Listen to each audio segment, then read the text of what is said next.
Këtu ka dy momente që duhet qartësuar për të gjithë shikuesit. Momenti I parë është autori, I cili është Maqedon.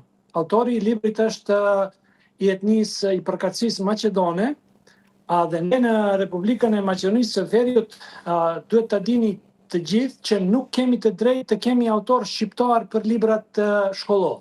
Qartë. Prandaj është praktik tek ne që shqiptarët të bëjnë përkthimin e librave nga maqedonishtja. Është një absurditet në vete, për shkak se ne mundemi të huazojmë libra nga Shqipëria apo nga Kosova për klasë të 6, të 7 dhe kështu me radhë.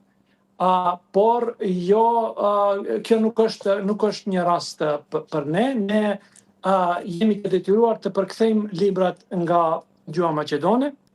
Dhe tani kjo nxjerr në pah një problem tjetër. Problemi tjetër është përpos autorit maqedon, I cili me qëllim apo pa qëllim e ka përdorur termin fyes për ne shqiptarët. Momenti I dytë është se libri është përkthyer nga një shqiptar.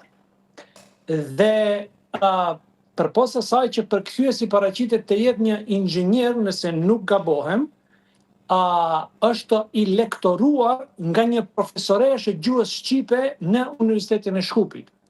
Pra, këtë duhet ta kemi shumë të qartë. Me thonë,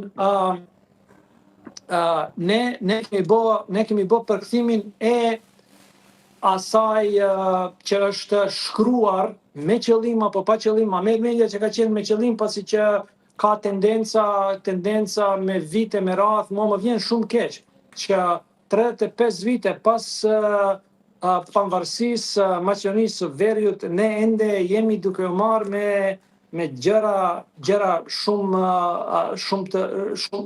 palidhje për botën e civilizuar. Në qartë. Zolimani, ju thatë, autori është një Maqedonas, është përkthyer nga një shqiptar, është redaktuar sërish nga një e tillë. Mbas këtij skandali, nëse mund ta quajmë të tillë, ka pasur reagime, çfarë po ndodh gjatë këtyre orëve në Republikën e Maqedonisë së Veriut? Tash, për momentin e parë, pasi që autori në tekstin origjinal në gjuhën maqedone ka përdorur termin fyes, për këtë ambasada e Kosovës në Shkup duhet të dërgojë një notë proteste deri tek Ministria e Arsimit, për shkak se Ministria e Arsimit I lëshon në përdorim këta libra. Për momentin e dytë, duhet të merremi ne si shoqëri shoqëri shqiptare në Maqedoninë e Veriut, për shkak se dikasteret tona janë të mbushura dhe të stërmbushura me njerëz jo profesional si këta të dy, edhe përkthyesi edhe lektoria.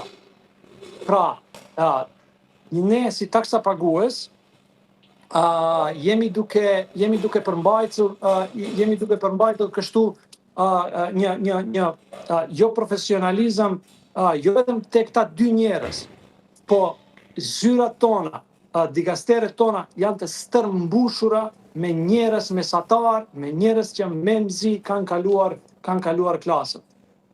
Qartë. Zolimani, përshëndes dhe të falenderoj. Faleminderit shumë.